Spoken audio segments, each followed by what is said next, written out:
Keliru antara penyusuan susu ibu atau susu formula? Hmm, yang mana satu pilihan yang terbaik untuk bayi dan anda? Mari bersama saya, nutritionist Humaira, untuk mengupas lebih lanjut tentang penyusuan susu ibu.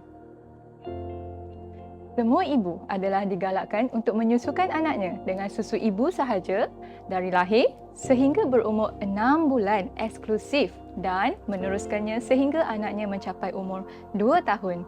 Manakala, makanan pelengkap pula boleh dimulakan apabila bayi berumur 6 bulan.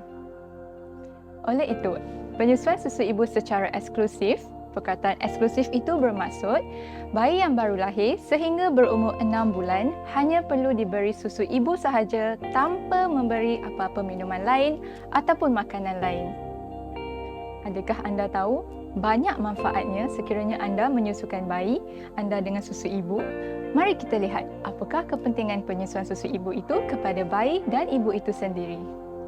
Antara kebaikannya kepada bayi adalah yang pertama, memenuhi keperluan pertumbuhan dan perkembangan bayi, melindungi bayi daripada jangkitan penyakit, mengurangkan risiko alahan, tersedia pada bila-bila masa, serta kandungan susu ibu yang unik berubah-ubah mengikut keperluan bayi.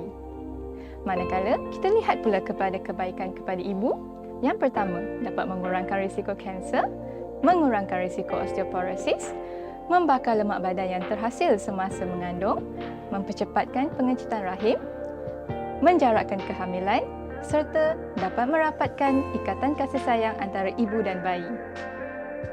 Seterusnya, mari kita lihat gambar rajah ini. Gambar rajah ini menunjukkan komposisi antara susu ibu dan susu formula. Kita dapat lihat di sini, untuk susu ibu mengandungi kepelbagaian komposisi nutrien yang mencukupi serta mudah dihadam jika dibandingkan dengan susu formula.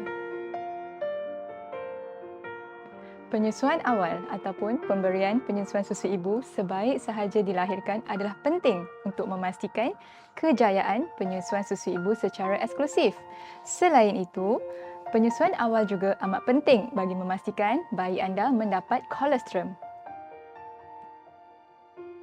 Kolostrum?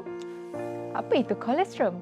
Kolostrum ialah cecair, pekat dan berwarna kuning yang dihasilkan pada awal-awal kelahiran.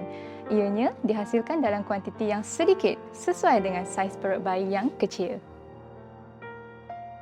Tahukah anda, saiz perut bayi yang baru lahir adalah sebesar saiz buah ceri sahaja.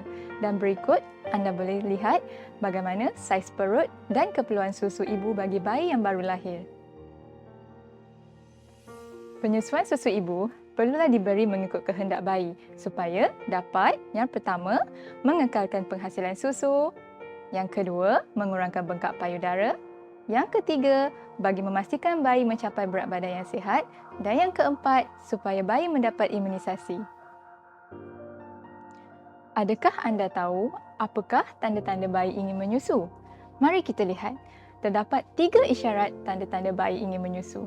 Isyarat yang pertama adalah isyarat awal, isyarat yang kedua, isyarat pertengahan, dan yang terakhir, isyarat ketiga iaitu isyarat lewat. Ingat, jangan tunggu sehingga bayi anda menangis. Baiklah. Sebentar tadi, kita sudah melihat tanda-tanda bayi ingin menyusu. Bagaimana pula dengan tanda-tanda bayi sudah kenyang? Kebiasaannya, bayi akan melepaskan sendiri puting ibu setelah mereka berasa kenyang.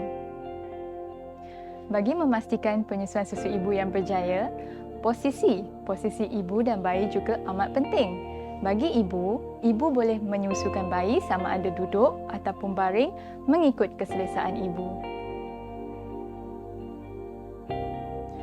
Untuk posisi bayi yang betul pula, anda perlu memastikan 4 perkara ini. Yang pertama, pastikan badan bayi selari.